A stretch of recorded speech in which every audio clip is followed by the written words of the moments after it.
नमस्कार बच्चों, जय हिंद। कैसे हो भाई? ज्योग्राफी की ऑनलाइन क्लास में आपका स्वागत है। तो अपने पढ़ रहे हैं कक्षा 12 की भूगोल, और उसमें अपना चैप्टर चल रहा है 7 और पहली बुक पढ़ रहे हैं। पहली बुक में आज का जो टॉपिक रहेगा वो रहेगा अपना, जैसे परिवहन और संचार चल रहा है, तो आज का टॉपिक रहेगा अपना सड़क परिवहन।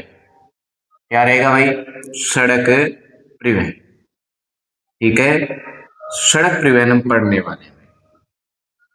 सड़क परिवहन, ठीक है। तो सड़क परिवहन देखो अपने, सड़क परिवहन किसे कहेंगे, क्या है? तो आज एक छोटा सा टॉपिक लेके चलेंगे सड़क परिवहन, फिर अकेली सड़क को हम अलग से पढ़ेंगे। ठीक है।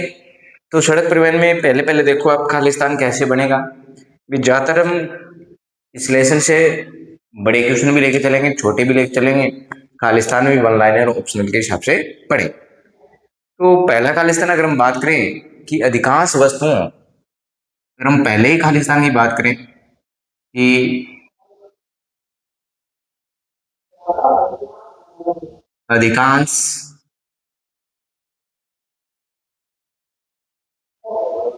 वस्तुओं, अधिकांश वस्तुओं एवं सेवाओं, एवं सेवाओं का अधिकांश,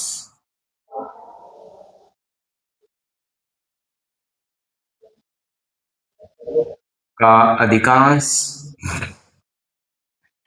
संचलन,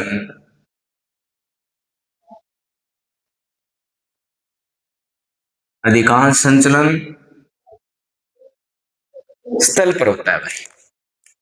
खालिस्तान में क्या आएगा? स्थल पर होता है। ठीक है, तो इस खालिस्तान में रहेगा अपना स्थल। क्या रहेगा? स्थल रहेगा। बात आई समझ? ठीक है सर। हम बात करें कि आरंभिक आरंभिक दिनों में, बात करें आरंभिक दिनों में मानव वाहक था, मानव स्वयं वाहक थे। यानी मनुष्य खुद है और वो एक परिवहन के रूप में काम में आता था। ठीक है, कब? आरंभिक दिनों में। सर उदाहरण दो, ऐसा ऐसा कोई उदाहरण है? हाँ ना, उदाहरण, उदाहरण देखो ऐसा कि ऐसा उदाहरण है क्या, है ना? देखो कि ऐसा उदाहरण है, किसी दुल्हन को,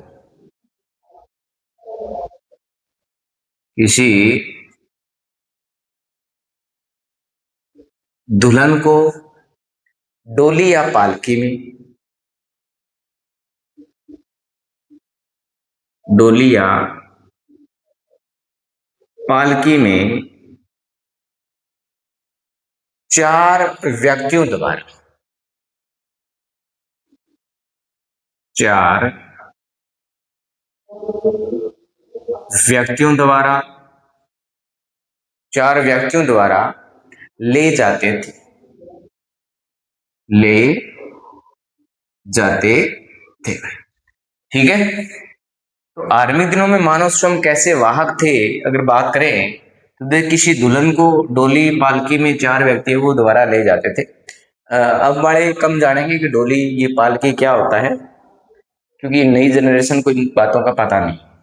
पुराने समय में जब शादी होती तो दुल्हन दुल्हन की जो डोली होती थी उसको चार व्यक्ति उठा के लेके जाते थे भाई। ठीक है, इसी प्रकार का हम पर्सन बनाए, नोट बना के बनाओ, एक पर्सन बनाओ, नोट बना के आप देखो क्या प्रश्न है। प्रश्न है किसी दुल्हन को, क्वेश्चन देखो, किसी दुल्हन को डोली या पालकी में चार व्यक्तियों, चार व्यक्तियों द्वारा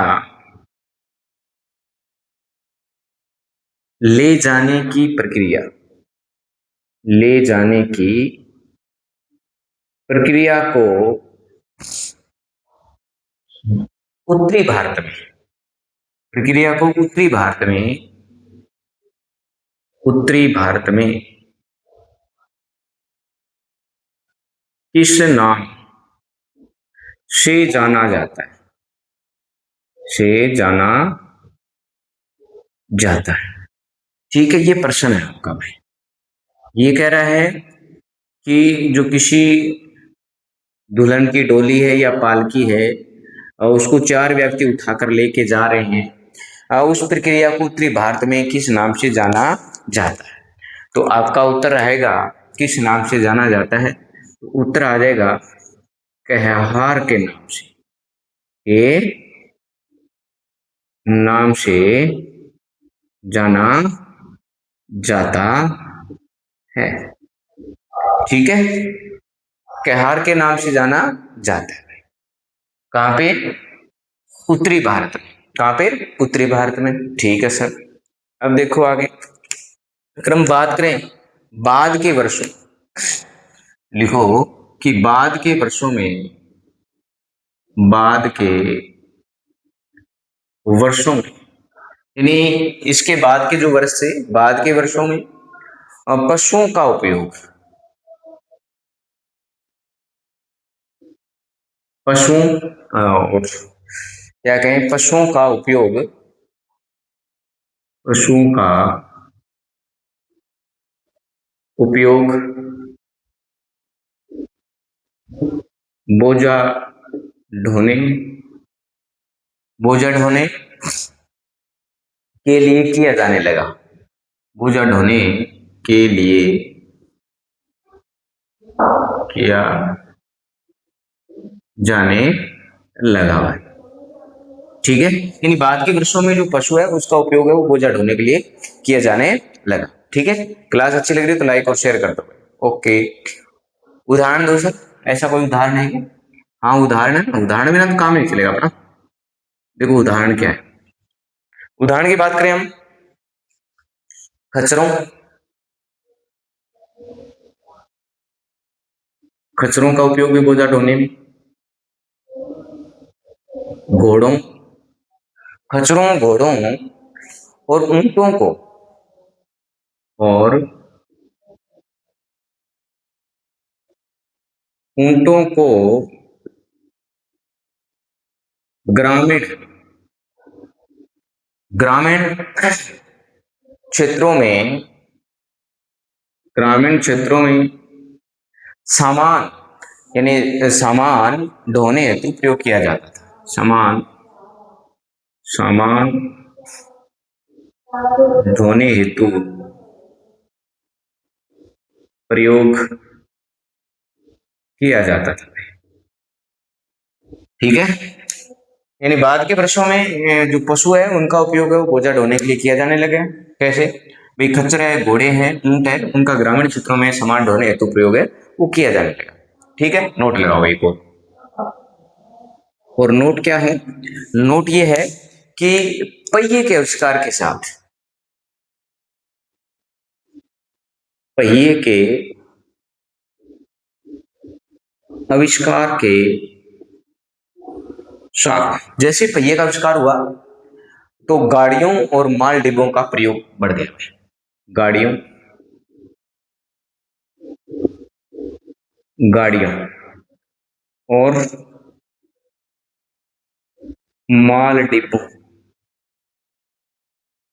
माल डिब्बों, गाड़ियों और माल डिब्बों का प्रयोग महत्वपूर्ण हो गया, माल डिब्बों का प्रयोग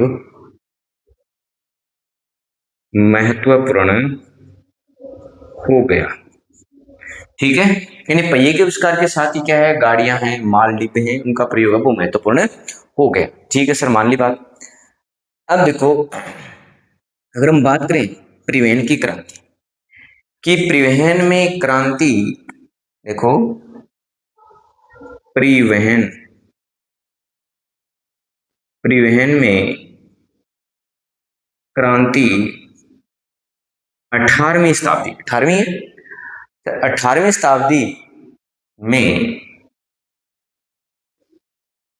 शताब्दी में भाप भाप के इंजन के आविष्कार के भाप के इंजन के आविष्कार के बाद आई बाद आई बाद आई। देखो ये कह रहा है, दोबारा समझा दूं मैं, फिर अपने नेक्स्ट पे चलते हैं। सड़क परिवहन की बात करें तो अधिकांश वस्तुओं और सेवाओं का अधिकांश संचलन वो स्थल पर होता है। ये बात सही है, ये इंपोर्टेंट भी है खालिस्तान के लिए। ठीक है, स्थल से होता है। फिर आरंभिक दिनों में मानव स्वयं क्या था, एक वाहक था भाई। कैसे, किसी दुल्हन को डोली या पालकी में 4 व्यक्तियों द्वारा ले जाया जाता। ये प्राचीन समय की बातें, अब नहीं होता ऐसा। ओके, अब प्रश्न बनाया हमने कि किसी दुल्हन को डोली पालकी में 4 व्यक्तियों द्वारा ले जाने की प्रक्रिया ये उत्तरी भारत में किस नाम से जानी जाती है? तो सीधा सीधा उत्तर आया कहार के नाम से। ये भी वेरी वेरी इंपॉर्टेंट है, क्योंकि ये ऑप्शन में प्रश्न आ सकता है। ठीक है सर।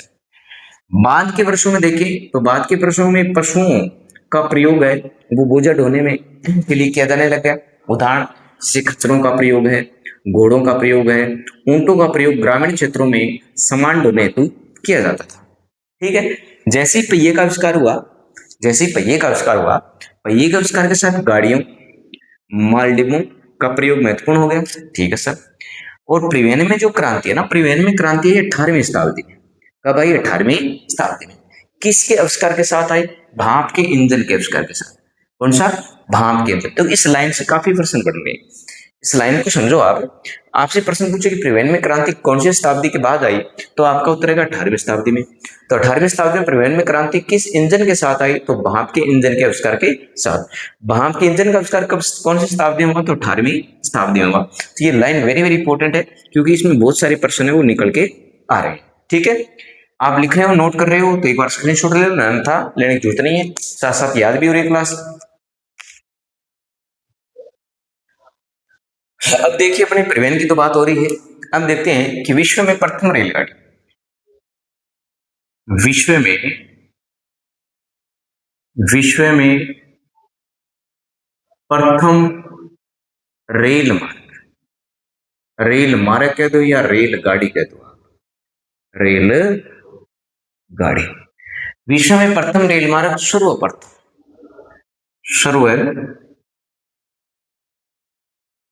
प्रथम सर्वप्रथम की बात करें तो विश्व में प्रथम रेलगाड़ी है वो ब्रिटेन में चली भाई। कहां पे? हम बात करें सर्वप्रथम रेलगाड़ी 1825 ईस्वी में। कब की बात है ये? 1825 ईस्वी में। सर 1825 ईस्वी में चली कहां? बात तो यही करेंगे ना, उत्तरी इंग्लैंड में। कहां पे? उत्तरी इंग्लैंड। और उत्तरी इंग्लैंड के 2 शहर थे। उत्तरी इंग्लैंड, उत्तरी इंग्लैंड में कहां पे चली सर? उत्तरी इंग्लैंड में देखो, एक तो उत्तरी इंग्लैंड के 2 शहर थे। एक शहर था स्कॉटन। किस किस के बीच में चली सर? स्कॉटन और डार्लिंगटन से लिखो ये,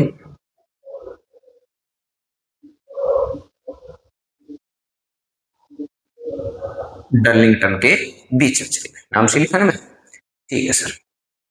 के मध्य, के मध्य। अब सुनो, भी अपने से पूछे कि विश्व में प्रथम रेल मार्ग कहां चला सर्वप्रथम?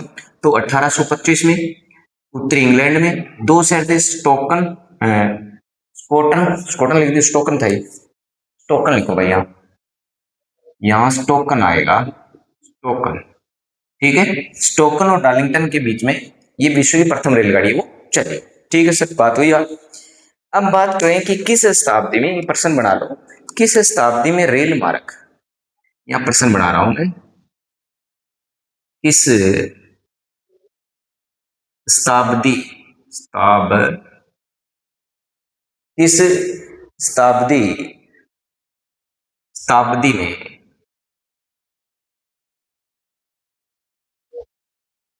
रेल मार्ग, रेल मार्ग परिवहन के सर्वाधिक, परिवहन के सर्वाधिक लोकप्रिय और तीव्रतम प्रकार बन गया, और तीव्रतम प्रकार बन गए हैं, बन गए। ठीक है, ये प्रश्न पूछ रहा है अपने को, ये पूछ रहा है कि किस शताब्दी में जो रेल मार्ग है वो लोगों का तीव्रतम और एक लोकप्रिय साधन बन गया, तो उत्तर आएगा 19वीं शताब्दी में। कौन सी शताब्दी में? 19वीं शताब्दी में। बिल्कुल आसान प्रश्न है, कोई ज्यादा औखा भी नहीं है। ठीक है, तो एक बार क्लास को लाइक करो भाई, ज्यादा से ज्यादा शेयर करो, और नए बच्चे हैं चैनल को सब्सक्राइब करो, नए बच्चों तक पहुंचाओ तो सही तुम, तब आएगा मजा। चलो ठीक है, नेक्स्ट प्रश्न देखो, नोट लगाओ, नोट लगाओ भाई। और नोट की बात करें अपने, नोट में क्या लिखना है कि रेल मार्गों ने संयुक्त राज्य अमेरिका, रेल मार्ग ने संयुक्त राज्य अमेरिका यानी यूएसए, यूएसए के आंतरिक, के आंतरिक आपका महाद्वीपीय क्षेत्रों को, महाद्वीपीय क्षेत्रों के वाणिज्यिक, वाणिज्यिक अन कृषि, अन कृषि खनन और आपका विनिर्माण के लिए खोल दिया, और विनिर्माण के लिए खोल दिया। ठीक है, ये कह रहा है कि रेल मार्गों ने संयुक्त राज्य अमेरिका के आंतरिक महाद्वीपीय क्षेत्रों के वाणिज्य, अन्य कृषि खनन और विनिर्माण के लिए वो खोल दिया है भाई। ठीक है, तो ये सामान्य सी लाइन, अगर आपसे पूछे कि कौन से देश ने रेल मार्गों के आंतरिक महाद्वीपीय क्षेत्रों के वाणिज्य, अन्य कृषि खनन विनिर्माण के लिए खोल दिया है, तो वो उत्तर आ जाएगा आपका संयुक्त राज्य अमेरिका। अगर हमसे देश पूछ रहा है तो उत्तर ये रहेगा, प्रश्न भी ये रहेगा। ओके ओके सर, एक नोट और लगाओ, एक नोट और लगाओ आप। और नोट क्या है कि अंतर्दहन इंजन के आविष्कार, अंतर्दहन इंजन के आविष्कार ने सड़कों की, ने सड़कों की गुणवत्ता, सड़कों की गुणवत्ता और उन पर चलने वाले, और उन पर चलने वाले, उन पर चलने वाले वाहनों, चलने वाले वाहनों जैसे, जैसे बात करूं मैं कार, ट्रक, कार ट्रक आदि। ठीक है, ट्रक के संदर्भ में सड़क परिवहन के संदर्भ में सड़क परिवहन, सड़क परिवहन में क्रांति ला दी है, में क्रांति ला दी है। ठीक है। अंतर्दहन इंजन के आविष्कार ने सड़कों, देखो अच्छा प्रश्न है ये। अंतर्दहन का मतलब है भाप से चलने वाले इंजन, ये है भाप, यानी भाप से चलने वाले इंजन के आविष्कार ने सड़कों की गुणवत्ता और उन पर चलने वाले जो वाहन है जैसे कार, ट्रक, संदर्भ में, ठीक है। अंतर्दहन इंजन यानी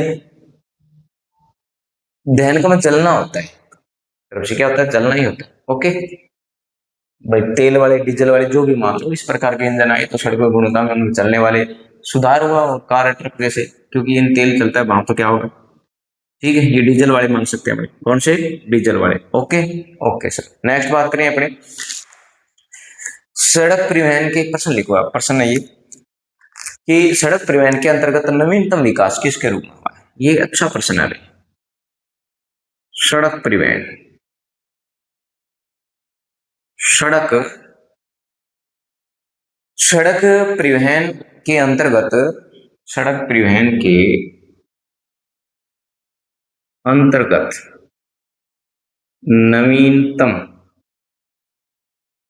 नवीनतम विकास किसके रूप में है, विकास किसके रूप में। ये प्रश्न दो आप एक, और इस प्रश्न का उत्तर दो मेरे को। ठीक है, सीधा सा सिंपल प्रश्न है। एक तो इसमें पाइपलाइन आ जाएगा, क्या आ जाएगा, पाइपलाइन। ठीक है सर, पाइपलाइन आ गया। और क्या आ जाएगा सर, इसके अंदर एक आपका राजमार्ग आ जाएगा, राजमार्गों। अच्छा, और किसको रखा जाता है सर, एक तार मार्गों को रखा जाता है, तार मार्गों को रखा जाता है। ठीक है ना, तो यही प्रश्न है ना कि सड़क परिवहन के अंतर्गत नवीनतम विकास किसके रूप में, विकास के रूप में किसको रखा जाता है, विकास के रूप में किसको रखा जाएगा। तो ये आपको बताना है, विकास के रूप में किसको रखा जाएगा, विकास के रूप में किसको रखा जाएगा। ठीक है, पाइपलाइन, राजमार्ग और तार मार्गों को रखा जाएगा। ठीक है भाई, एक बार स्क्रीनशॉट लो इसका फटाफट। नेक्स्ट प्रश्न अपना, और नेक्स्ट ये है कि पाइपलाइनों द्वारा परिवहन किसका होता है, बताओ। ये मैंने क्वेश्चन लिखा है यहाँ, पाइपलाइनों द्वारा परिवहन। ठीक है, इसका उत्तर हम दो तरीके से लिख सकते हैं आप, मैंने जो पीछे बताया वो भी लिख सकते हो आप, और यहां हम नया प्रश्न तो लिखने वाले हैं भाई। ठीक है, अगर पाइपलाइनों द्वारा परिवहन की बात करें अपने, तो इसमें एक तो तरल पदार्थ होता है, ये सीधा ही उत्तर एक तो यही हो जाता है, तरल पदार्थ का उत्तर है। ठीक है, अब तरल पदार्थ में हम बात करें जैसे खनिज तेल है, जैसे कि मैं बात करूं तो इसमें खनिज तेल आ जाएगा, खनिज तेल। ठीक है सर, खनिज तेल की बात होगी। बात करें जल, जल भी कह सकते हैं। ठीक है, बात करें अवमल, अवमल भी दे सकते हैं। बात करें हम आपकी नालीमल, नालीमल भी दे सकते हैं सर, नालीमल। इसके अलावा हम तरल पदार्थ में सब कुछ ही आ गया, पानी भी आ गया, जल भी आ गया, दूध भी आ गया, पेट्रोल भी आ गया, प्राकृतिक गैस भी आ गई, ये भी लिख सकते हैं हम। ओके ओके सर, अब बात करें अपने नोट लगा के एक, देखो यहां मैं सीधी लाइन लिख रहा हूं कि रेल मार्ग, रेल मार्ग। क्लास अच्छी लग रही तो लाइक और शेयर कर दो भाई, इसमें आप कंजूसी मत बता। रेल मार्ग, समुद्री पोत, बजरे। ठीक है, अकेला बजरे भी आ सकता है कि बजरे क्या है? ये बड़ी नाव है, ये क्या है, बड़ी नाव है। ठीक है, बड़ी नाव, नौकाएं को मैं लगाऊ, नौकाएं आ गई सर। अच्छा और सर, मोटर ट्रक आ गई, मोटर ट्रक, मोटर ट्रक। अच्छा, और पाइप लाने, और पाइप लाइनें बड़े माल, बड़े मालवाहक है। ये अच्छा प्रश्न है, ठीक है। हम बात करें रेल मार्ग, समुद्री पोत यानी बड़े बड़े जहाज होते हैं वो, या बजरे बजरे में बड़ी नाव होगी, नौकाएं, मोटर, ट्रक, पाइपलाइनें, सारे क्या है, बड़े बड़े माल है वो एक स्थान से दूसरे स्थान पे लेके जाते हैं सर। ओके सर, नेक्स्ट प्रश्न आने दो। नेक्स्ट प्रश्न ये है कि पुराने प्रारंभिक रूप, देखो नेक्स्ट प्रश्न ये है कि पुराने यानी प्राचीन, पुराने प्रारंभिक रूप, पुराने प्रारंभिक रूप परिवहन के सर्वाधिक खर्चीले,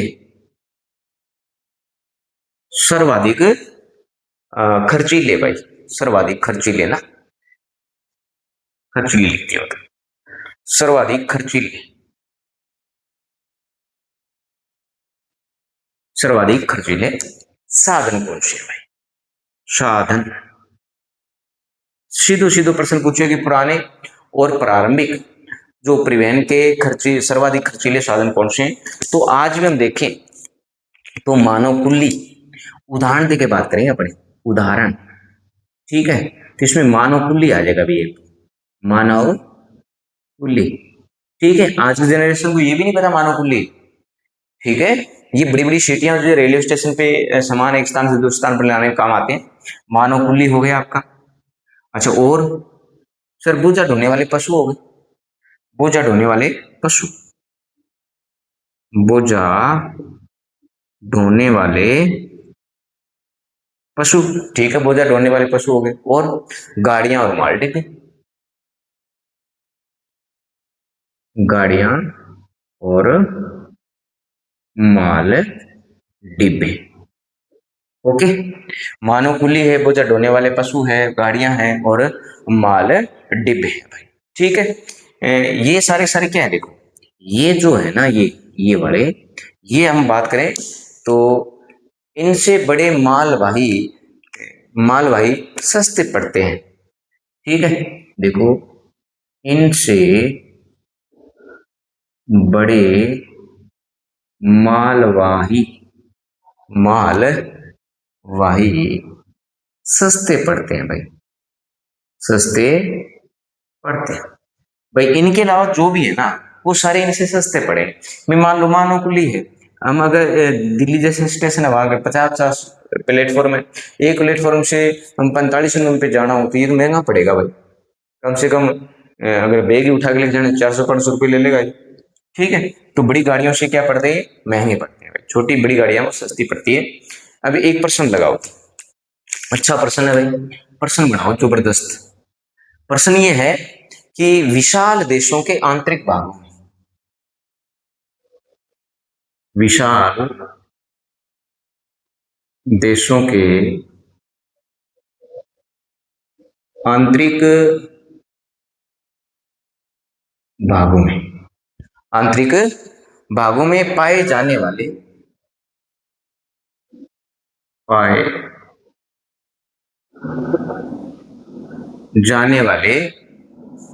आधुनिक जल मार्गों,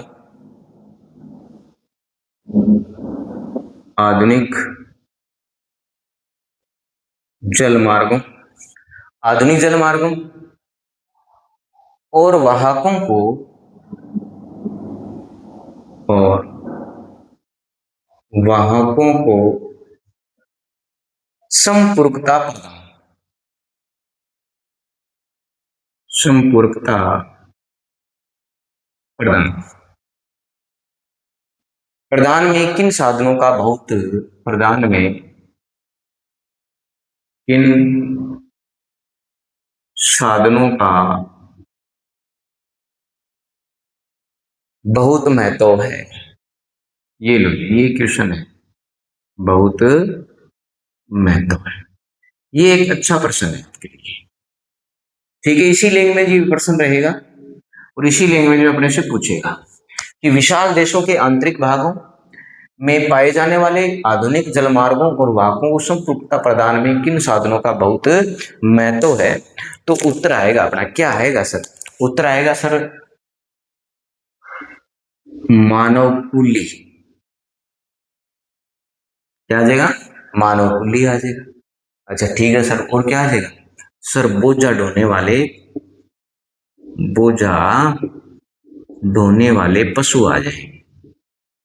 पशु, अच्छा और क्या आ जाएगा सर? और आ जाएंगे आपकी गाड़ियां और माल डिब्बे।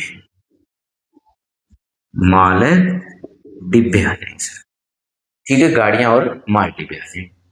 बात आई समझ में कि विशाल देशों के आंतरिक भागों में आधुनिक जलमार्गों और वाहन संपूर्णों को प्रदान किए जाने वाले महत्व साधन कौन से है? तो ये आ जाएंगे मानव, बोझा, ठीक है, जो भी आप सुन, इसी लैंग्वेज में प्रश्न रहेगा, यही प्रश्न रहेगा इसका। ठीक है सर, एक प्रश्न और देखो कि भारत और चीन के संगम बसे जिलों में आज भी, देखो कितना अच्छा प्रश्न है, भारत और चीन के संघन बसे जिलों में आज भी किसका प्रचलन है? आज भी किसका प्रचलन है? अगर ये प्रश्न हमसे पूछ रहा है तो किसका प्रचलन बताएंगे हम, बताओ। तो आज भी अगर हम बात करें तो देखो, एक तो है मानव कूलियों का प्रचलन है, मानव कूलियों का, ठीक है, मानव कूली आ गए, और मानव द्वारा खींची जाने वाली गाड़ियां, मानव द्वारा द्वारा खींची जाने वाली गाड़ियां। ओके, अच्छा एक प्रश्न मैं इसी से पूछूं आपसे कि मानव द्वारा खींची जाने वाली गाड़ियां कहां प्रचलित है? देखो यहां प्रश्न बना के नोट लगा के एक प्रश्न बड़ो बना रहे थे, ठीक है। और सीधा सीधा प्रश्न बोर्ड में आ सकता है ये कि मानव द्वारा खींची जाने वाली गाड़ियों का संचलन, मानव द्वारा खींची जाने वाली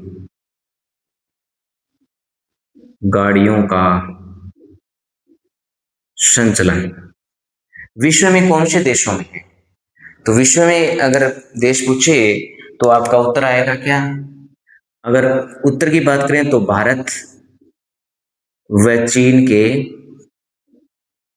संघन बसे जिलों में आज भी इनका संचलन है। आज भी क्या इनका संचलन है? तो देखो जिस प्रकार से प्रश्न आपसे बोर्ड में पूछेगा, मैंने उसी प्रकार से लैंग्वेज में प्रश्न बना के आपके सामने प्रस्तुत किए हैं। क्लास अच्छी लग रही है तो लाइक और शेयर कर दो। अब इसका स्क्रीनशॉट ले लो, ठीक है।